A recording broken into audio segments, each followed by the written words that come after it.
Como é bom nós estarmos na presença de Deus, né? Louvando o nome do nosso Deus, tremendo. E vamos agora continuar, mergulhando um pouco mais, agora, através da palavra do Senhor. Que o Senhor possa ministrar nossos corações essa manhã, que você possa abrir o seu coração para receber da porção do Senhor, daquilo que Deus tem preparado para as nossas vidas nessa manhã. Preparado? Amém? Vamos lá, vamos para o banquete que o Senhor tem para nós esta manhã. Vamos estar estudando hoje lição de número 13, nossa revista que tem por tema Reconciliados com Deus. Nós vamos continuar aí na carta de Colossenses. O nosso versículo-chave hoje se encontra em Colossenses, capítulo 1, versículo 20, que diz assim: e que, havendo feito a paz pelo sangue da sua cruz, por meio dele, reconciliasse consigo mesmo todas as coisas, quer sobre a terra, quer nos céus. Vamos ler tudo juntos? Hein? E que, havendo feito a paz pelo sangue da sua cruz,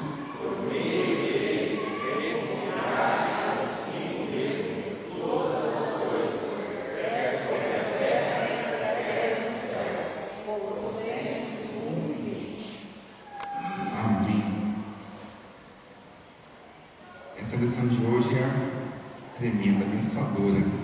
Vamos estar lendo todo o nosso texto que nós vamos estar estudando hoje, muito extenso. Nós vamos meditar hoje do capítulo 1, versículo 20, até o capítulo 2, versículo 5. Vamos ler aqui. Colossenses 1, a partir do verso 20, que já começa com o nosso versículo, né? E que, havendo por ele feito a paz pelo sangue da sua cruz, por meio dele reconciliasse consigo mesmo todas as coisas, tanto as que estão na terra como as que estão nos céus. A vós também, que noutro tempo eras estranhos, inimigos do entendimento pelas vossas obras más, agora contudo vos reconciliou no corpo da sua carne pela morte, para perante ele vos apresentar santos e irrepreensíveis e inculpáveis. Se na verdade permanecerdes fundados e firmes na fé, e não vos moverdes da esperança do Evangelho que tendes ouvido, o qual foi pregado a toda criatura que é debaixo do céu, e do qual eu, Paulo, estou feito ministro.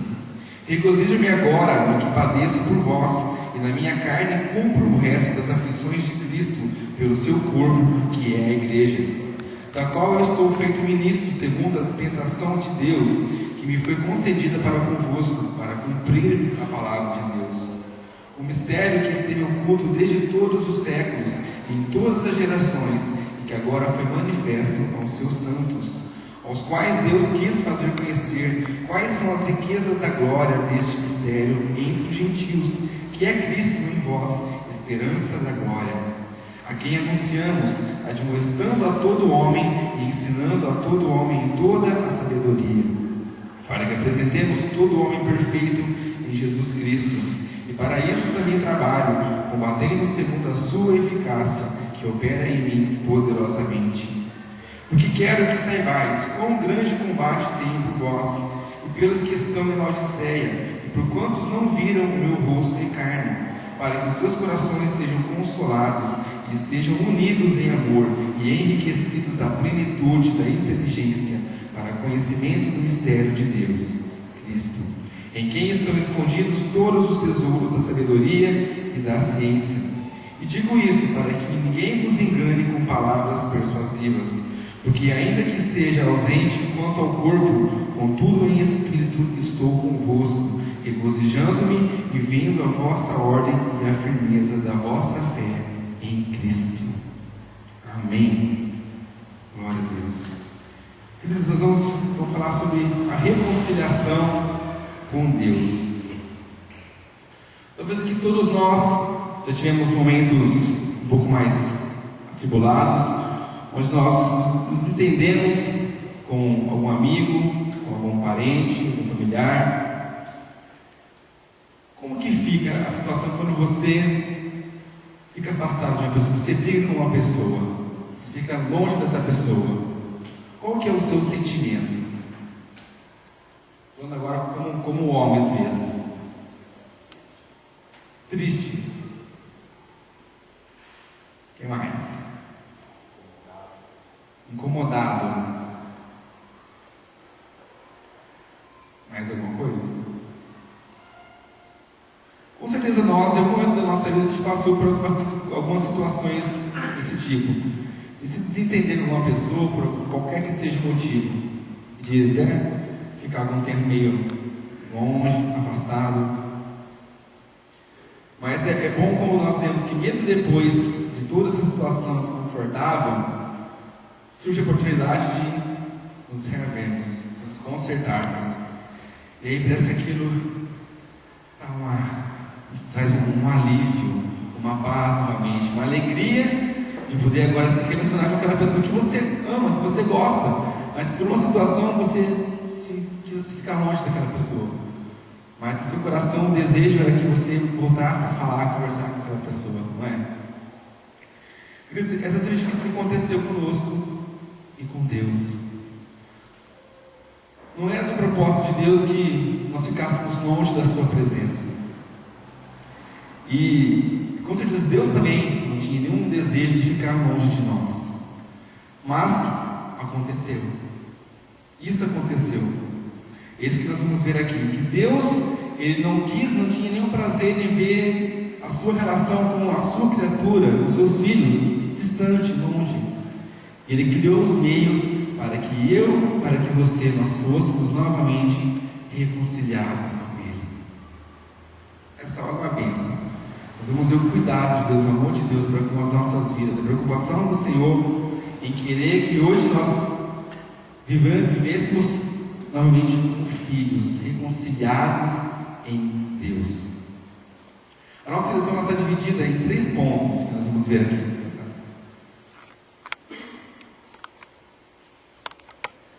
Nós vamos ver aqui a lição dividida nesses 3 pontos aqui. Na primeira parte, nós vamos ver Paulo defendendo a suficiência de Cristo para reconciliar o homem com Deus. Nesses primeiros versículos, nós vamos ver aqui Paulo mostrando realmente a necessidade, como Deus quis reconciliar o homem e o meio foi através de Cristo. Depois nós vamos ver Paulo, ele se apresenta como ministro do mistério de Deus em Cristo. E ao mesmo tempo, já nos colocando na mesma posição que ele. Nós somos chamados também para sermos ministros da reconciliação. O que é isso? Nós vamos entender já.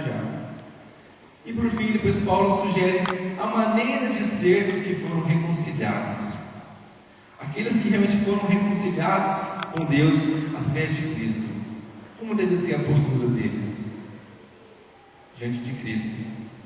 Como eles devem agir em Cristo e para com aqueles que ainda não foram reconciliados com Deus. Nós vamos ver aqui, o ponto 1, fala o plano da reconciliação. Diz assim: o verbo reconciliar, usado nesse texto, é a tradução de apocatalasso, cujo significado é completamente ou totalmente reconciliado. Paulo usa para contra-atacar os falsos mestres que consideravam Jesus Cristo um espírito emanado de Deus e incapaz de reconciliar o homem com o Criador. Entretanto, uma vez que Cristo possui a plenitude da divindade, Ele está capacitado para reconciliar completamente os pecadores com Deus. Então, reconciliar, ele é algo, a própria definição diz aqui, é algo completo, totalmente reconciliado. Então, o que Paulo quer mostrar aqui é que, por meio de Cristo foi suficiente para reconciliarmos com Deus. Não precisava de mais nada. Como vocês lembram, os bons não, né? Os judaizantes que estavam no meio. A igreja sempre atrapalhando o trabalho de Paulo. Pedra no sapato de Paulo, esses judaizantes. Tudo aquilo que Paulo pregava, sempre tinha um no meio ali, tentava desvirtuar a coisa. E Paulo quis mostrar que Cristo era suficiente, embora esses judaizantes sempre batiam na tecla de que o homem tinha que fazer assim, algum esforço para merecer estar mais próximo de Deus. Paulo deixa bem claro que não. O sacrifício de Cristo foi mais do que suficiente. Foi, como a própria palavra reconciliar traduz aqui, completamente, totalmente reconciliado. Mas o porquê da reconciliação? Eu já até falamos no começo. Lá no Éden estava tudo belezinha, estava ótimo. Deus vinha e visitava o homem todo dia, tinha um relacionamento com o homem. Mas quando o pecado entra, essa unidade é quebrada. O homem se afasta de Deus. E como Deus não tem prazer nenhum no pecado, Ele também se afasta do homem. Não porque Deus quis, mas porque o homem foi desobediente. O homem quebrou os princípios de Deus. E Deus quis que isso voltasse, essa reconciliação fosse feita. Como nós vamos ver aqui, seguindo na revista. O plano divino para a reconciliação se fez por Jesus Cristo. Quando concluiu a obra da criação, Deus viu que tudo era muito bom. Mas sua obra foi logo contaminada pelo pecado do homem. A queda resultou não somente numa tragédia fatal para a raça humana, também afetou toda a criação. O pecado destruiu a perfeita harmonia entre as criaturas, entre a criação e o Criador. Tanto os salvos por Cristo como a natureza aguardam o momento final da reconciliação. Então, olha só o impacto que isso causou. A quebra, o pecado realmente separou o homem de Deus. Todo homem hoje, nós nascemos com essa herança, com a herança do pecado nas nossas vidas, já destituídos da glória de Deus. E é o prazer de Deus que o homem se encontre novamente com Ele. Como nós vamos ver aqui, no versículo 22. Vamos ler o 20 mesmo, como diz aqui, no finalzinho do versículo 20. Vamos ler todo. E que havendo por ele feito a paz pelo sangue da sua cruz, por meio dele reconciliasse consigo mesmo algumas coisas. Não, né? Reconciliasse consigo mesmo todas as coisas, tanto as que estão na terra como as que estão nos céus. A reconciliação em Cristo foi para que todos fossem reconciliados em Deus. Todas as coisas. Tudo. Então, mais do que provado que a obra de Cristo foi suficiente para reconciliar todos. Todos podem alcançar a reconciliação com Deus. Só alguns aqui que ficaram fora. Quem são esses? Como aqui fala, todas as coisas. Exclui alguns aqui, Quem são? Os incrédulos, para os quais o destino já está definido, aqueles que realmente não querem isso da sua vida, que não entendem, não querem, acham que não precisam disso. Infelizmente, esses, por escolha própria, não se encaixam nesse todos de Deus. Eles que não querem, não creem nisso. Satanás, a quem Deus esmagará debaixo dos nossos pés, como diz em Romanos 16, e os seus demônios, os anjos maus, os quais Jesus expôs ao desprezo, triunfando sobre eles na cruz. Então, são esses que estão fora dessa reconciliação: Satanás, os demônios e, infelizmente, aqueles que não creem na obra redentora de Cristo.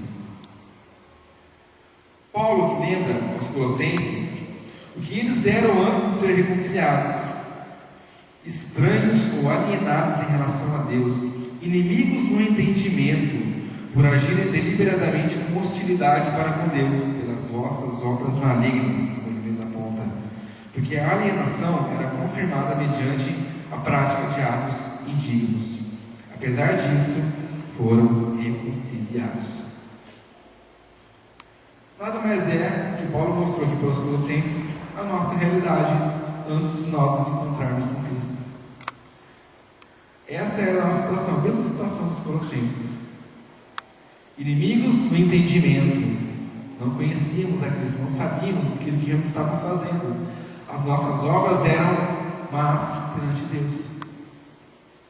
Mas Paulo mostra aqui, apesar disso, de tudo aquilo que eles pensavam, tudo aquilo que eles agiam, a sua forma de agir, a sua conduta de vida, mesmo assim, apesar disso, foram reconciliados. Eu e você hoje fomos reconciliados com Deus novamente por Cristo. Nós vamos ver aqui um meio, então, usado para a reconciliação.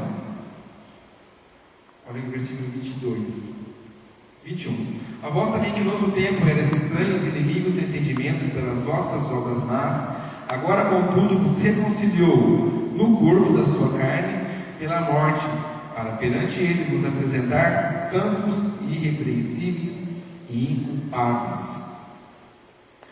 A primeira forma que Cristo usou para a reconciliação foi pela paz do sangue da sua cruz. Pontuados assim, o sangue se refere metaforicamente à expiação de Cristo e estabelece uma conexão da sua morte com o sistema sacrificial do Antigo Testamento. É também um termo que lembra a violenta morte, assim como o sofrimento causado ao animal. Tudo era símbolo da morte que o Cordeiro havia de sofrer para tirar o pecado do mundo. Como o próprio João disse lá em João 29, eis o Cordeiro de Deus que tira o pecado do mundo. Nós vemos aqui então esse simbolismo, do Antigo Testamento. Os irmãos lembram como que funcionava no Antigo Testamento para a remissão dos pecados, para que o pecado fosse coberto. O animal era sacrificado, o sangue daquele animal era aspergido sobre a pessoa para que o pecado dela fosse encoberto. Cristo se fez agora o nosso Cordeiro.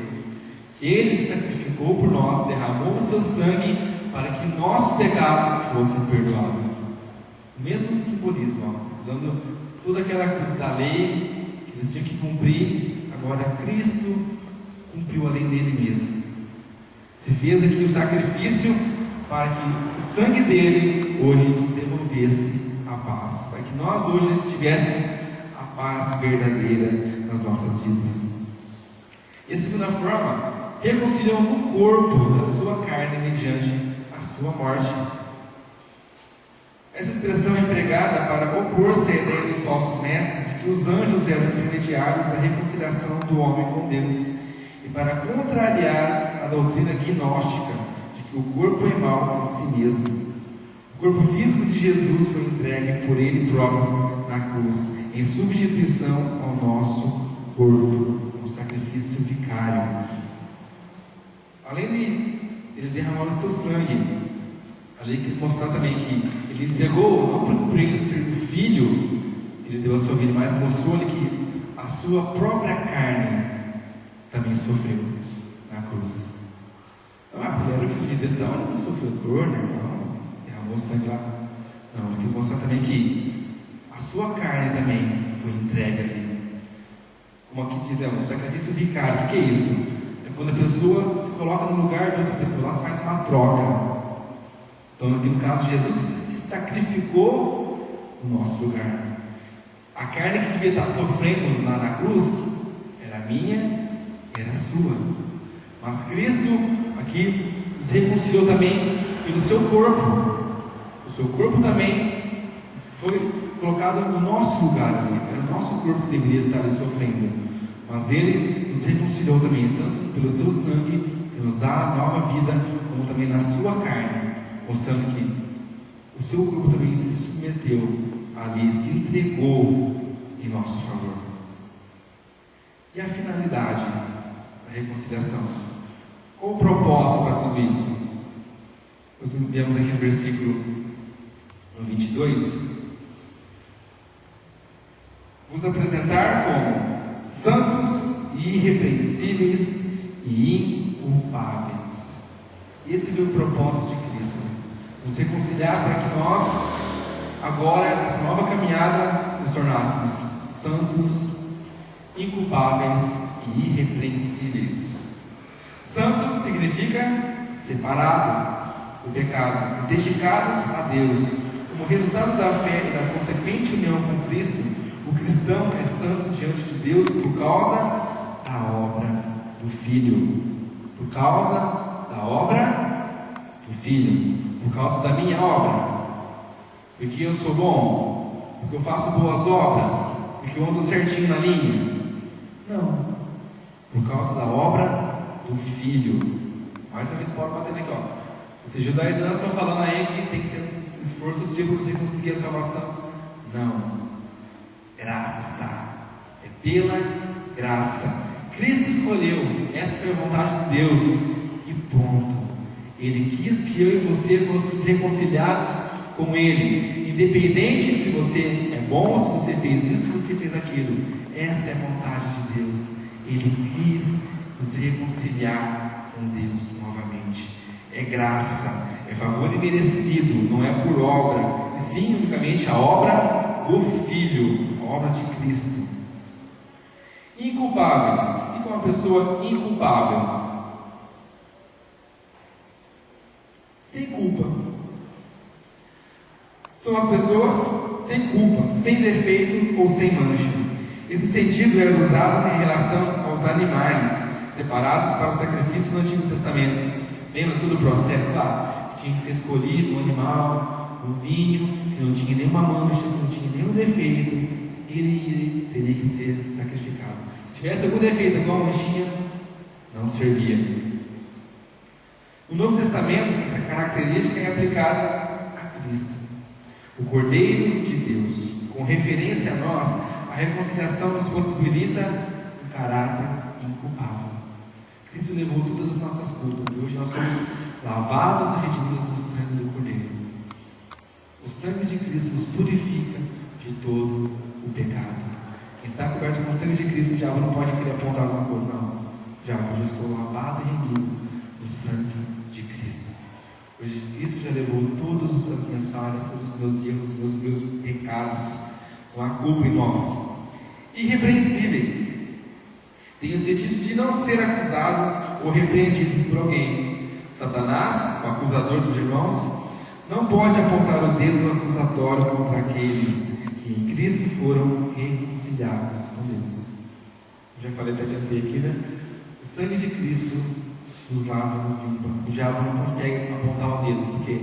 Porque se nós estamos em Cristo, nosso passado ficou para trás, foi apagado, não há culpa em nós.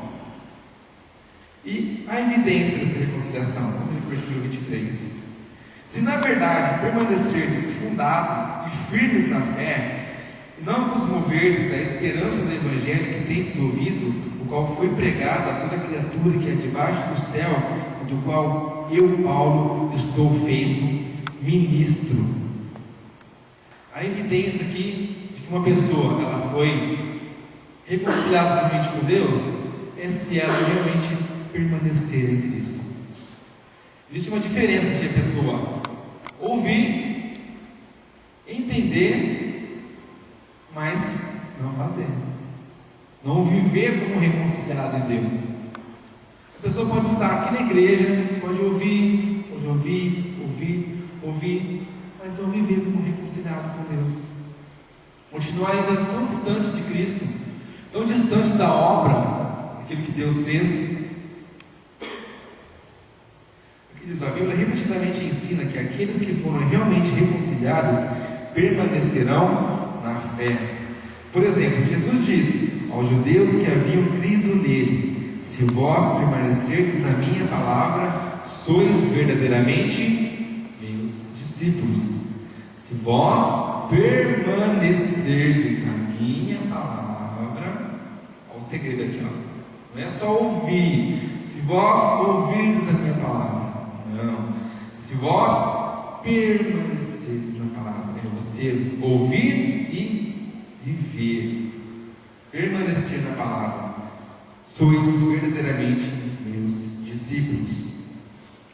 A palavra de Paulo serviu como advertência aos colossenses quanto ao perigo de se afastarem da esperança do Evangelho, da mensagem apostólica que anunciava a salvação em Cristo e a certeza da vida eterna. Essa mensagem corre por todo o mundo, para que toda criatura debaixo do céu o ouvisse. Deixa Interessante esse comentário aqui, ó.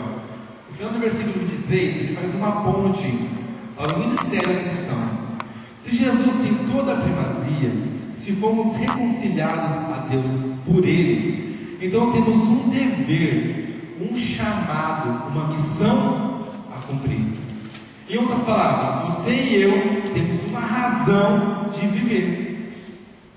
Se nós realmente entendemos isso, que Cristo é a primazia, nós entendemos que agora nós temos um propósito, nós temos uma missão, um chamado para as nossas vidas, uma razão para viver. Temos um propósito, uma vocação, um alvo. Cristo é nosso Senhor. Ele transformou nossas vidas e quer transformar o mundo através de nós. Sentiu o peso aí?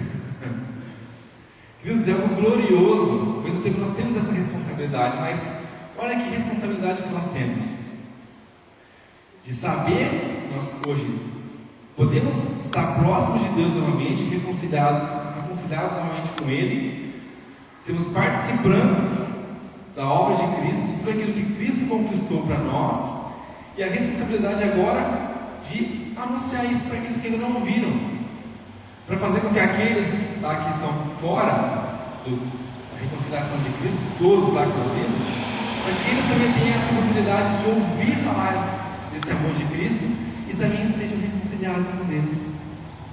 Então, é uma missão, é um chamado, mas é algo que você pode se alegrar em fazer. Não é bom quando você descobre uma boa notícia, recebe uma coisa boa, você quer logo contar para outra pessoa? Isso não alegra o coração? Nossa, preciso contar isso para fulano, preciso saber disso, essa boa notícia. É exatamente isso. O ideal é que nós possamos nos alegrar na reconciliação em Cristo. Saber que nós estávamos condenados, não podemos esquecer disso. Nascemos em pecado. Se nós não nos encontrarmos com Cristo, vamos passar a nossa vida inteira longe de Deus. Nosso destino final é o inferno. Então, olha o privilégio que nós temos de agora conhecermos a Cristo, sermos reconciliados com Ele e ter a oportunidade, a missão de fazer com que outros conheçam também, com que outros sejam reconciliados também com Cristo, que outros também consigam enxergar a mesma coisa que nós hoje estamos tendo a oportunidade de enxergar e de conhecer. Então, ó, Deus conta conosco.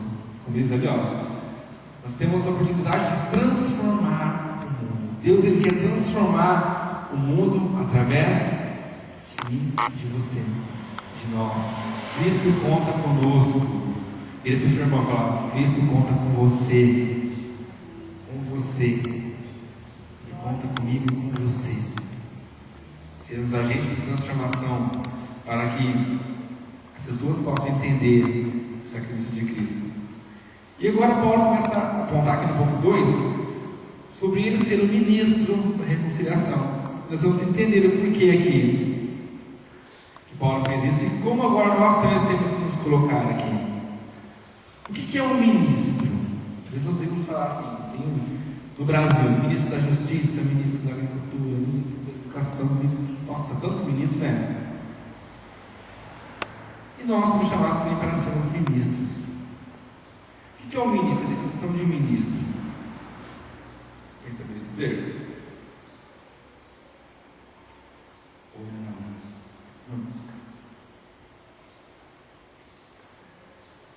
Uma das definições para ministro é que diz assim, ó: aquele a quem incumbe um cargo, função ou um ofício, medianeiro, intermediário. Essa é a definição clássica do dicionário. Ele é um intermediário, aquele que talvez esteja aqui representando uma autoridade e transmitindo aquilo para as outras pessoas. Ele é um intermediário. E nós, como eu acabei de dizer agora, somos chamados para também sermos esses intermediários. Cristo, ele veio à terra, pisou na terra, fez o seu ministério aqui. Mas agora Cristo não vai vir de novo na terra e chegar em mim e você e falar assim: olha, eu morri na cruz por você, Eu queria que você entendesse isso, que você me aceitasse e viesse me seguir agora. Isso não vai vir da noite para a terra e chegar em um por um aqui e falar: olha, eu sou Jesus, eu sou o Filho de Deus. Não, ele já veio. Agora, essa é a nossa responsabilidade. Nós sermos os ministros de Cristo, aqueles que estão aqui intermediando e anunciando a obra de Cristo. Então agora, você é o representante de Cristo aqui na terra. Essa agora é a minha e a sua função, de nós fazermos o papel de Cristo aqui, mostrarmos para as pessoas toda essa obra, mostrarmos a reconciliação que Deus preparou para cada um de nós, anunciarmos a todos. Esse é o nosso chamado, a nossa reconciliação com Deus. Somos agora ministros de Cristo. Vamos ler aqui o versículo 24. Regozijo-me agora no que padeço por vós, e na minha carne cumpro o resto das aflições de Cristo pelo seu corpo, que é a igreja, da qual eu estou feito ministro, segundo a dispensação de Deus, que me foi concedida para convosco, para cumprir a palavra de Deus. O mistério que esteve oculto desde todos os séculos e em todas as gerações, e que agora foi manifesto aos seus santos, aos quais Deus quis fazer conhecer quais são as riquezas da glória deste mistério entre os gentios, que é Cristo em vós, esperança da glória, a quem anunciamos, admoestando a todo homem e ensinando a todo homem em toda a sabedoria, para que apresentemos todo homem perfeito em Cristo Jesus. E para isso também trabalho, combatendo segundo a sua eficácia, que opera em mim poderosamente. Aqui na lição ponto 2 traz assim, as raízes do ministério. O ministério de Paulo foi desenvolvido numa atmosfera de sofrimento. Sabe onde Paulo estava quando ele escreveu isso para os Colossenses? Preso. Paulo estava lá preso em Roma. E mesmo assim ele se alegrava em anunciar isso, falar isso para os Colossenses, da reconciliação em Deus. Mas é interessante uma coisa aqui, olha só, que o ponto A diz: preenche as aflições de Cristo, no versículo 24. Tais aflições não se referem ao sofrimento expiatório de Cristo sobre a cruz, que foi completo e único. Essa afirmação de Paulo tem relação com o sofrimento que o Senhor Jesus ainda suporta na dor que os seus padecem. Vamos ler o versículo 24. Não sei se vocês repararam uma coisinha aqui, Olha o que Paulo fala no versículo 24. Regozijo-me agora no que padeço por vós, e na minha carne cumpro o resto das aflições de Cristo pelo seu corpo, que é a igreja. Se isso soou um pouco estranho para você isso, porque nós não falamos agora aqui que o sacrifício de Cristo foi completo? Foi suficiente. E por que Paulo fala agora que ele, como diz aqui, cumpro o resto das aflições de Cristo? Então quer dizer que Cristo não sofreu tudo, então agora ele resolveu, não, já que Jesus não conseguiu cumprir tudo, esse restinho aqui deixa para mim? Pode parecer estranho, mas a ideia não é essa. Olha que interessante, Alguns têm questionado como Paulo podia preencher o que restava das aflições de Cristo. Será que o sofrimento de Jesus não foi suficiente? Será que não pagou todo o preço pelos nossos pecados? Será que ainda precisamos fazer sacrifícios? Não. Obviamente não há nada que podemos acrescentar à obra final de Cristo na cruz. Foi suficiente, irmãos, suficiente. Ele gritou, tetelestai, está consumado, completo, final, acabado, para de uma vez para sempre. Não podemos sacrificar mais pelos pecados, mas podemos sacrificar pela sua causa. É isso que Paulo está querendo dizer. Pelo seu reino.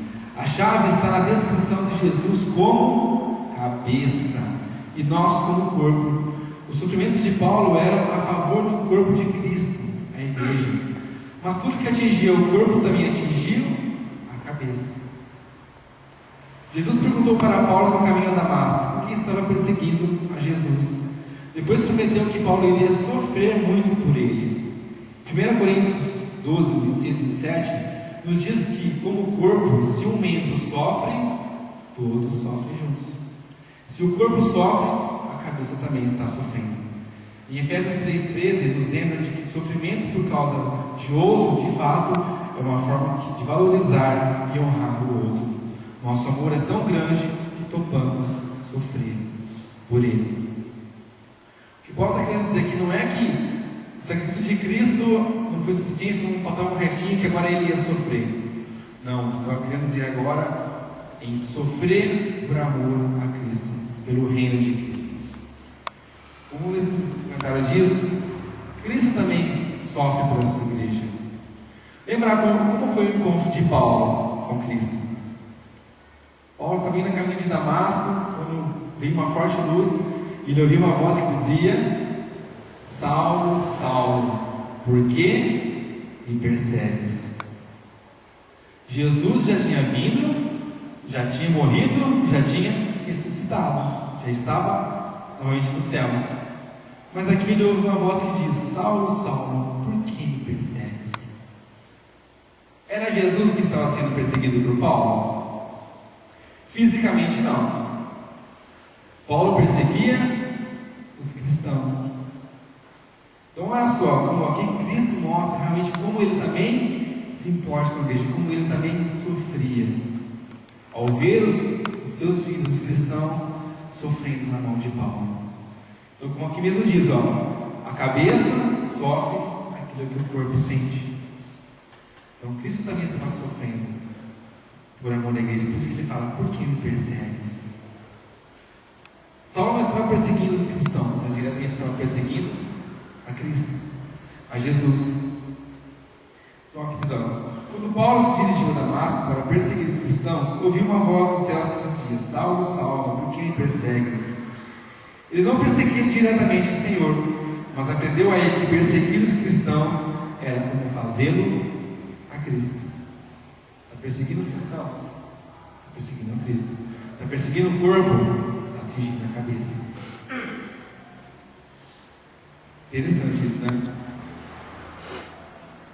Aqui depois nós vemos que o ministério a cumprir. A responsabilidade de Paulo era manifestar aos cristãos o mistério, o segredo conhecido apenas por revelação divina, que Cristo manifestou aos seus santos. Tal mistério havia estado oculto, mas agora podia ser conhecido. Que mistério é esse?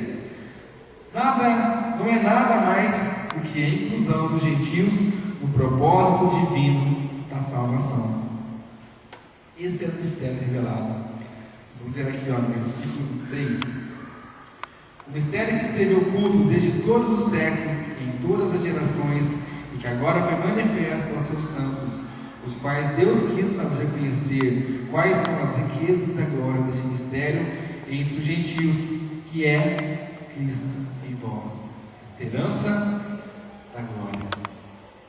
Esse é o mistério oculto que todos precisam saber, que a nossa salvação, a nossa reconciliação, ele está em Cristo.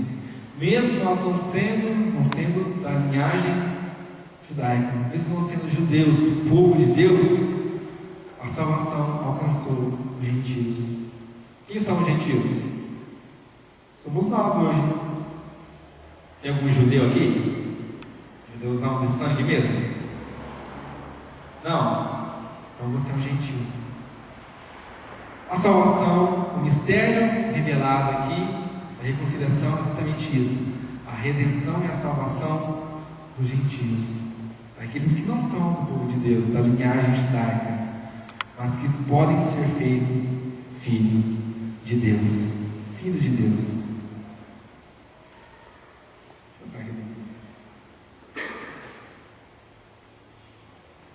A maneira de sermos reconciliados. Eu até lembrei, mano, se eu coloquei, só pulei aí um pouquinho.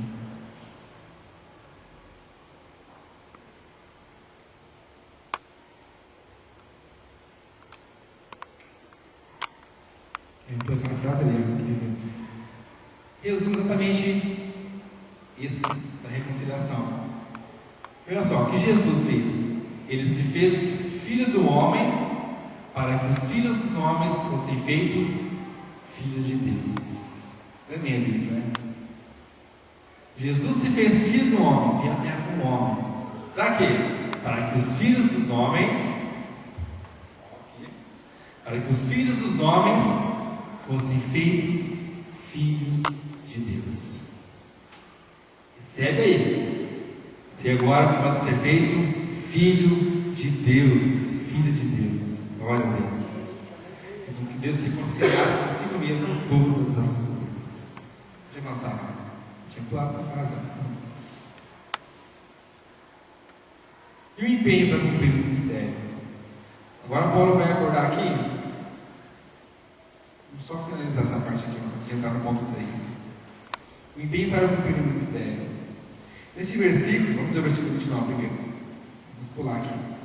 E para isso também trabalho, combatendo segundo a sua eficácia, que opera em mim poderosamente. Nesse versículo, o apóstolo descreve o empenho para anunciar a Cristo. Para isso que eu também me afadigo. Indica o seu desgaste físico. Mesmo estando preso em Roma, continuava a trabalhar muito.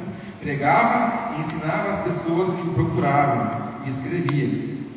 4 das suas epístolas, incluindo Colossenses, foram redigidas na prisão. Mesmo preso, Paulo ficou lá de boa, largadão lá, olhando para as paredes. Mesmo preso, Paulo trabalhando ali, escrevendo cartas para mostrar, mesmo tentando calar Paulo de anunciar pelas cidades, mesmo preso, Paulo deu um jeito de cumprir o seu ministério, de ser o ministro de Cristo. Qual a função? Levar a Cristo, anunciar. Mesmo preso, Paulo continuava trabalhando, esforçando-me o mais possível. Pode ser uma referência à sua luta ministerial, como a de um atleta que procurava ganhar uma competição. Paulo encontrava energia para realizar o trabalho árduo do Senhor, segundo a sua eficácia que opera eficientemente em mim. Nós podemos ver aqui o renovo do Senhor mesmo, com Paulo. Mesmo preso na cadeia, gastado, Paulo ainda tinha forças e via que a eficácia que opera eficientemente em mim. O poder de Deus o capacitava para agir de maneira producente. Nós vamos agora ao ponto 3. Paulo vai mostrar agora a maneira como deve ser então esses que foram reconciliados agora com Cristo. Capítulo 2 de Colossenses. Porque quero que saibais quão grande combate tenho por vós e pelos que estão em Laodiceia, e por quantos não viram o meu rosto em carne, para que os seus corações sejam consolados e estejam unidos em amor e enriquecidos na plenitude da inteligência, para conhecimento do mistério de Deus, Cristo, em quem estão escondidos todos os tesouros da sabedoria e da ciência. E digo isso para que ninguém vos engane com palavras persuasivas, porque ainda que esteja ausente quanto ao corpo, contudo em espírito estou convosco, regozijando-me e vendo a vossa ordem e a firmeza da vossa fé em Cristo. Aqui Paulo não enfrentava uma luta apenas pelos colossenses, nós vemos aqui. Ele desgastava-se provavelmente em oração também pelos laodicenses, pela igreja de Laodiceia, e por todos os demais que não conheciam pessoalmente.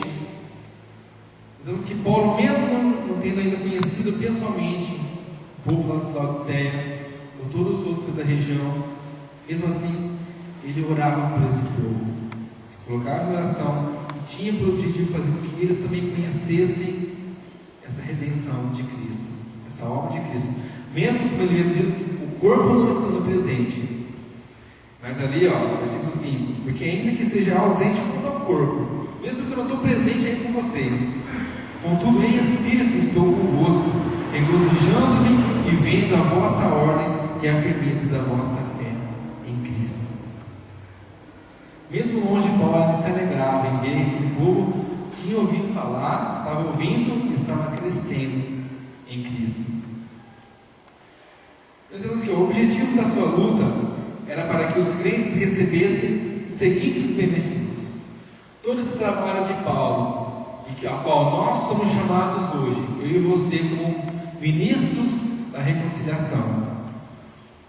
Qual é o nosso objetivo? Fazer com que as pessoas alcancem esses 3 pontos aqui. O primeiro é consolo. O obreiro trabalha para que o coração dos cristãos seja consolado. O obreiro trabalha para que o coração do cristão seja consolado. Os colossenses precisavam de conforto depois de passarem por certas dificuldades. Corações estavam perturbados, precisavam de encorajamento e fortalecimento espiritual. Os que trabalham na obra sempre necessitam desse apoio. Então, querido, eu e você, nós somos chamados também para trazer esse consolo para aqueles que estão à nossa volta. Se perguntar aqui quem está passando por luta, por prova, por dificuldade, está todo mundo, né? Estamos na mesma caminhada, firmes.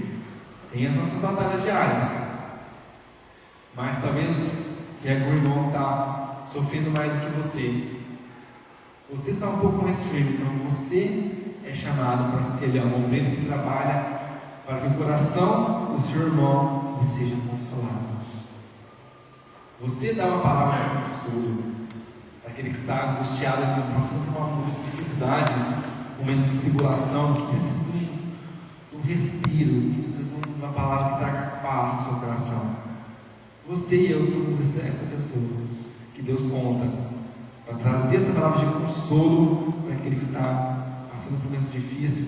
Se aquela pessoa já está desenganada, sem esperança, você vai ser aquela injeção de ânimo ali, vai dar aquele espírito para aquela pessoa. Meu querido, ele está firme, Deus é contigo. O Senhor tem algo grande para a sua vida, para a nossa vida. Ele está firme, vamos junto. Você tem aquela palavra de consolo para aquela pessoa. Segundo ponto, comunhão. Segundo objetivo do obreiro, lutar pela união dos crentes, vinculados juntamente em amor. O que diz, a falsa doutrina causa divisões. Paulo sabia que a unidade da igreja em Colossos estava ameaçada pelo falso ensino. O erro leva ao desentendimento e ao pecado. O amor se enfraquece e com isso a estabilidade da igreja sofre. Queridos, hoje nós fizemos esse que é o grande desafio da igreja hoje. Foi isso lá. Nós vemos, Paulo já tinha isso. Isso vem e vem, está presente nos nossos dias hoje. O desafio que nós temos de andar em comunhão, em unidade. Nós temos hoje diversos lugares onde é pregado tão distorcidamente a palavra de Deus, tantos caminhos que fogem daquilo que é a essência de Cristo, do Evangelho. E muitas vezes, às vezes dentro da própria igreja, caminhos que, ideias começam a surgir que não estão firmadas no propósito de Cristo, na sua palavra, e começam a criar divisões. Paulo já presenciava isso lá, já mostrava e tentava mostrar que nós precisamos andar em unidade, ou pelo menos lutar por isso, lutar para que o corpo de Cristo ande em unidade, com a mesma visão, o mesmo propósito, seguindo os mesmos princípios que a palavra nos deixa claro aqui. Então esse é o nosso desafio, queridos. Vinculados juntamente em amor, diz aqui o versículo 2, para que os seus corações sejam consolados, estejam unidos em amor e enriquecidos da plenitude da inteligência para conhecimento do mistério de Deus, Cristo. O que vai fazer a diferença aqui, se nós vamos saber se nós estamos no caminho certo, não estamos sendo pessoa que vai causar divisão, é exatamente isso, é viver. Lembra que nós falamos? Não adianta você ouvir falar que hoje você é reconciliado com Deus, que você agora alcançou tudo isso, e você não vive isso. O segredo é viver, é andar realmente conforme Cristo falou aqui, conforme a sua palavra nos diz. Há uma grande diferença entre você ouvir Você conhecer realmente a Cristo e agora você seguir a Cristo. Então, o que vai nos fazer saber se nós estamos no caminho certo é viver a palavra. Simples como ela é.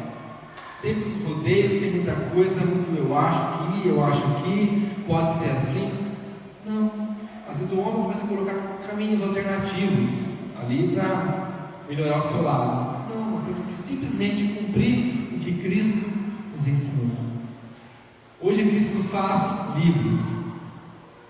Viva como livre. Cristo nos resgatou, nos libertou. Viva como livre. Viver a palavra. Não adianta nada você saber que você é livre e você continua vivendo como se estivesse preso. Deus tem algo tão grandioso para as nossas vidas, a gente ainda fica esperando. Quando Deus vai fazer? Ele já fez. Ele já fez. Se Ele fez, cabe a nós vivermos, tomarmos posse daquilo que Ele nos deu e viver.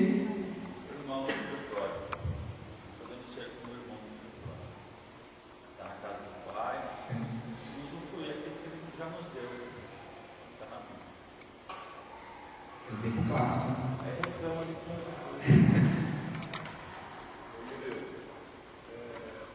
Nós deixamos de viver em comunhão, tem vários fatores que agravam a vida da igreja, da comunhão da igreja. Mas a gente pode destacar dois que é muito perigoso, outros outros não sejam. Primeiro, a palavra diz que um reino dividido não subsiste.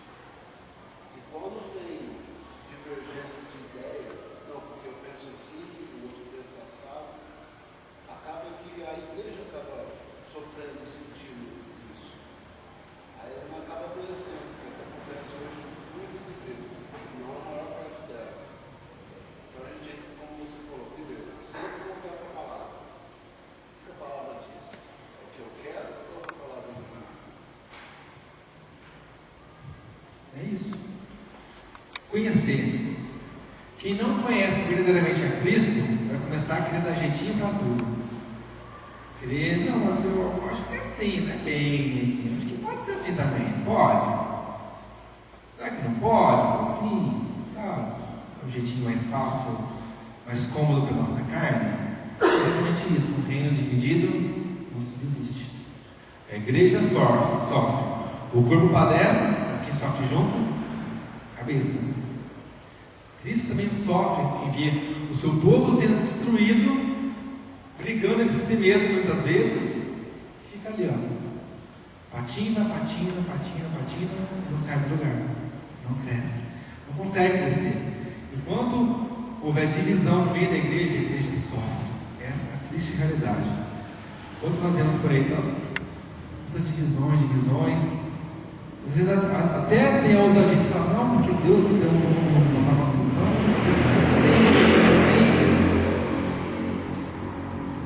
estranho, eu não vejo pela palavra onde Deus falou que tinha que dividir uma igreja com uma nova visão.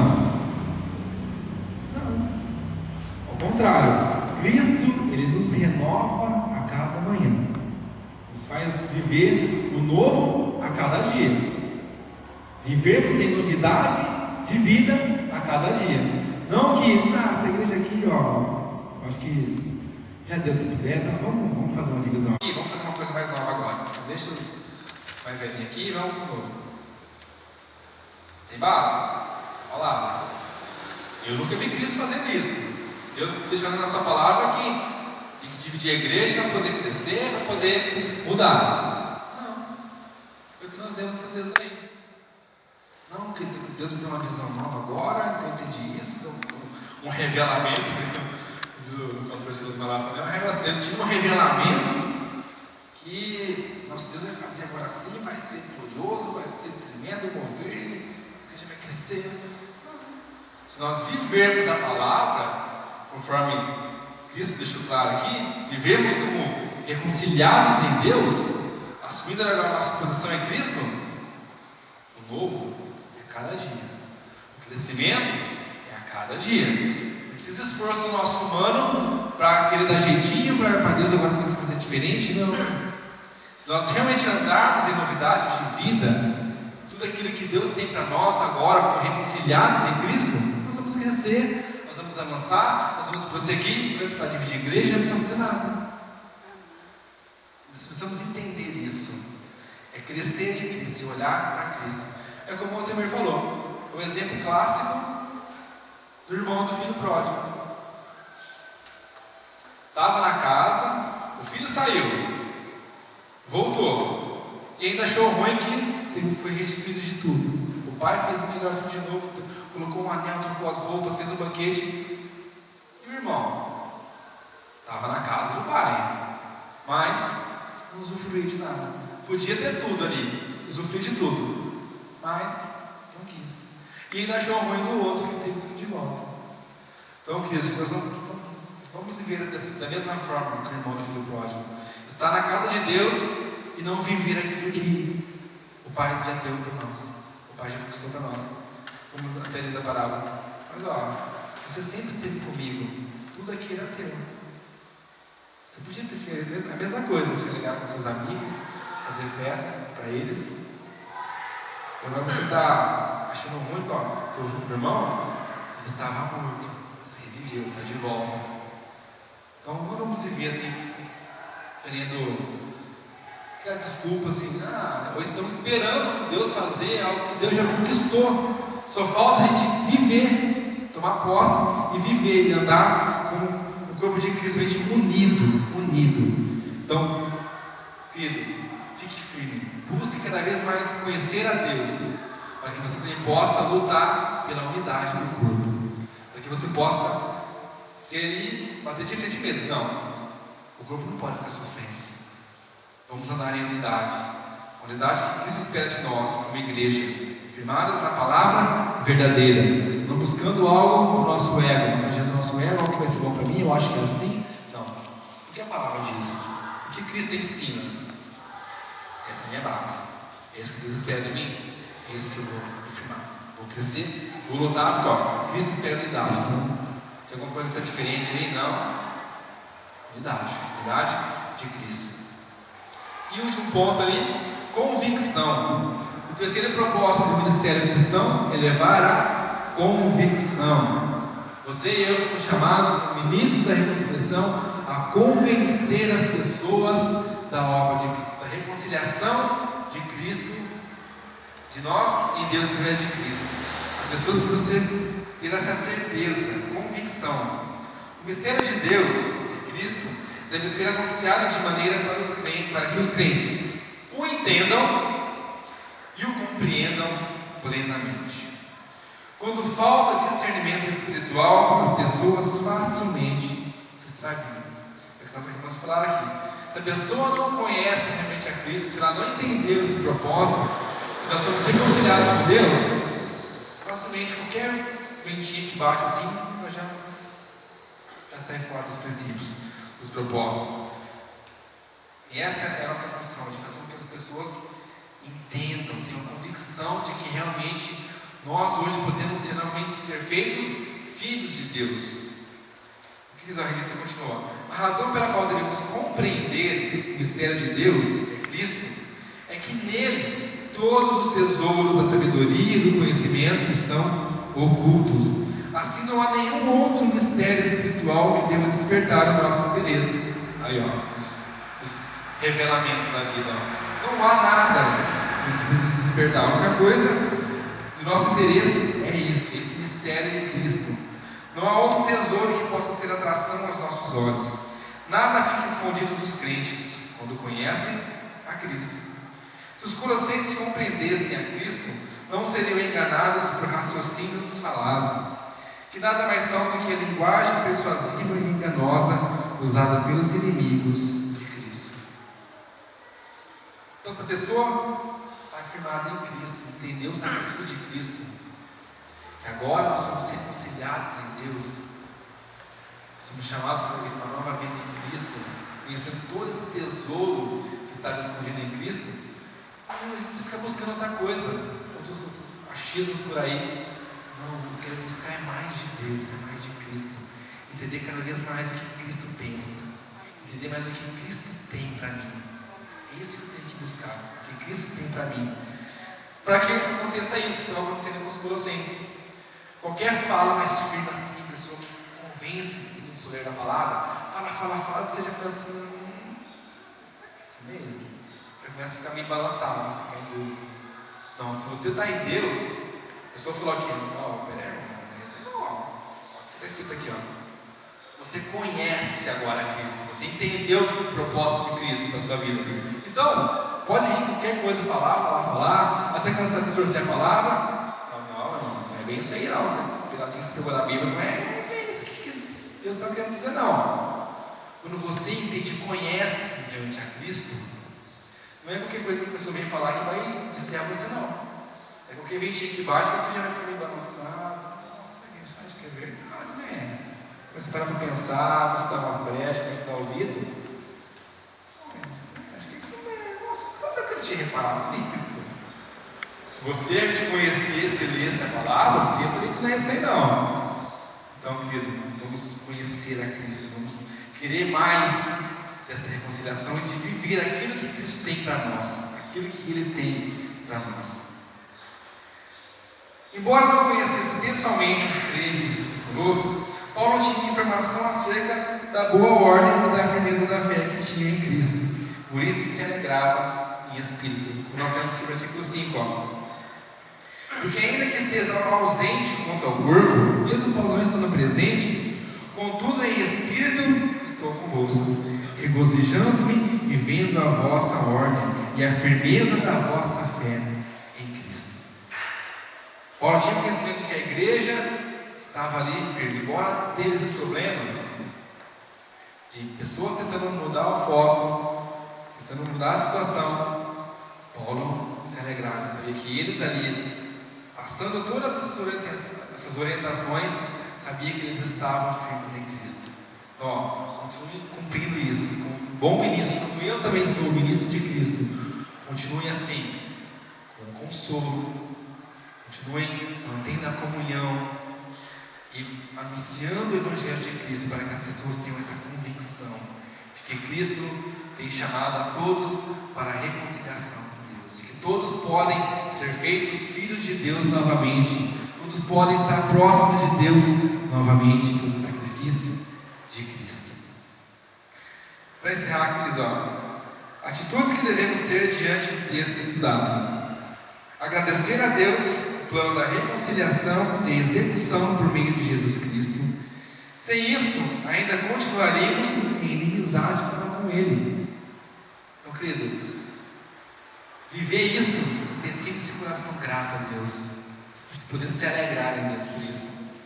Agradecer o plano de Deus da reconciliação e a execução por meio de Jesus Cristo, agradecer o sacrifício de Cristo, porque sem isso ainda continuaríamos em inimizade com Ele. Olha só, se nós não tivéssemos encontrado com Cristo, não tivéssemos entendido e aceitado essa reconciliação, a gente já está ainda longe de Deus. Por isso que nós somos chamados a sermos ministros da reconciliação. Porque as pessoas que estão aí fora, que ainda não ouviram falar, ainda não conhecem essa reconciliação, possam ouvir também e ter a chance de ter o privilégio que nós temos hoje, de sermos feitos filhos de Deus novamente, reconciliados com Deus. Segundo, lembrar diante de Deus aqueles que hoje exercem o ministério da reconciliação, desvendando aos homens o mistério do Evangelho da reconciliação de todo o homem com Deus em Cristo. Mencionamos, nós somos hoje esses ministros da reconciliação. Eu e vocês somos chamados para sermos reconciliadores das pessoas do povo com Deus.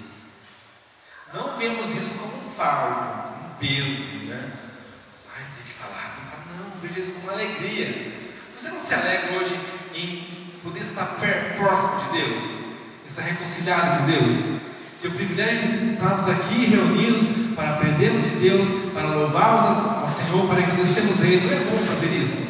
Não é bom estarmos aqui vivendo em comunhão com Cristo?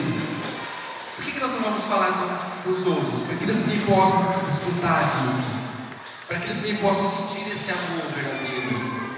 A gente vê as pessoas aí fora fazendo de tudo, cada loucura. Se você pergunta, estou buscando alguma coisa que me identifica, algo que me pessoa que faça bem para mim. Sabe o que você está precisando? De Cristo. Está precisando conhecer Cristo. Fácil. Está desesperado buscando essas coisas? Tem um segredo para você. Você encontrar Cristo. A hora que você encontrar Cristo, isso aí vai acabar tudo. A gente gastando tudo que tem, dinheiro. Eu vou viajar, vou conhecer o mundo. Quem sabe que traz uma felicidade? Vou comprar tudo bolo, vou mudar as coisas da minha casa. Quem sabe que isso alegra meu coração? Não. Como nós temos aqui o povo, não tinha entendimento. Nós estávamos assim, não tínhamos entendimento, fazíamos as nossas obras más, mas mesmo assim a reconciliação foi para todos. A reconciliação não foi para alguns, foi para todos. Então todos aí fora precisam saber. E como nós dizemos no começo, a transformação que Deus tem, Ele conta por nós, por todos nós, para que todos alcancem a reconciliação com Deus. Eu achei interessante aqui uma comparação, que em nome de Jesus você receba isso da sua vida, que eu e você precisamos tomar posse disso, viver com isso. Olha que interessante. Imagina o privilégio de jogar num time em que o capitão era Jesus, o artilheiro era Jesus, o técnico era Jesus e o dono do time era Jesus. Imaginou o privilégio?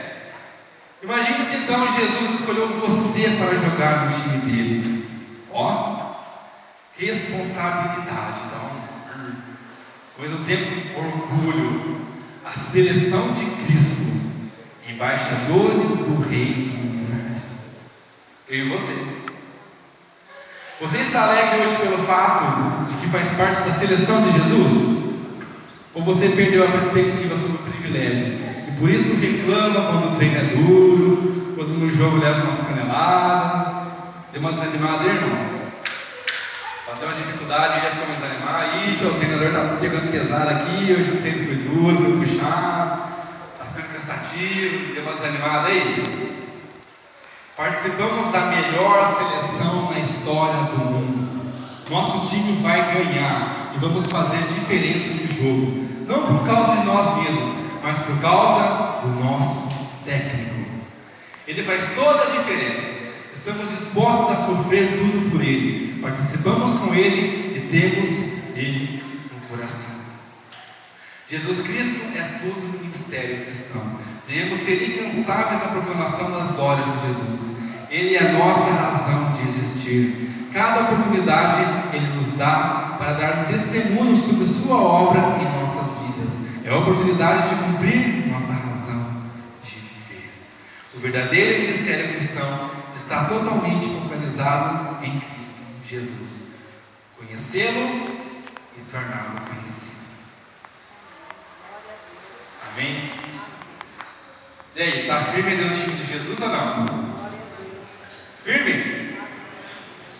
Eu achei legal essa comparação como se fosse um time de futebol, né?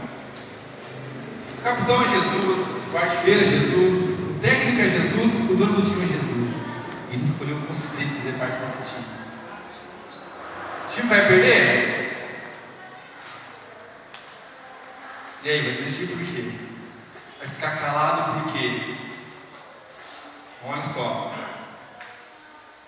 O verdadeiro ministério cristão está totalmente focalizado em Cristo. Conhecê-lo, reconhecer isso e fazê-lo conhecido. Que as pessoas possam também, que estão aí fora, ser reconciliados com Cristo, serem reconciliados em Deus, aceitarem o sacrifício de Cristo para fazer parte do time vencedor de Jesus. Em nome de Jesus, que nós possamos ser agentes de transformação. Que a nossa vida seja transformada primeiro. Nós precisamos que nosso coração venha ser transformado. Nós precisamos entender e conhecer a Cristo, a tudo aquilo que Ele tem para nós, tudo aquilo que Ele conquistou para nós, para que a gente possa agora transmitir também e fazer o conhecido. Para que Cristo também seja conhecido de todos que ainda não conhecem e consigam enxergar toda a obra desse amor tão grandioso de Deus. Esse amor que Cristo tem por nós. Um amor assim, impagável. E mesmo não merecendo, se se entregou por nós, escolheu, graça, totalmente graça, esforço nenhum nosso, mérito nenhum nosso. Nós possamos entender isso, não ficar buscando métodos, não precisa fazer isso para Deus me abençoar, não, é graça, favor, apenas viva aquilo que Cristo já conquistou para nós. Amém? Glória a Deus. Abençoadora essa lição, né? Reconciliados com Deus, unidos novamente por Deus, mediante o sacrifício de Cristo. Glória a Deus por isso. Deus abençoe você a cada dia mais, em nome de Jesus. Amém?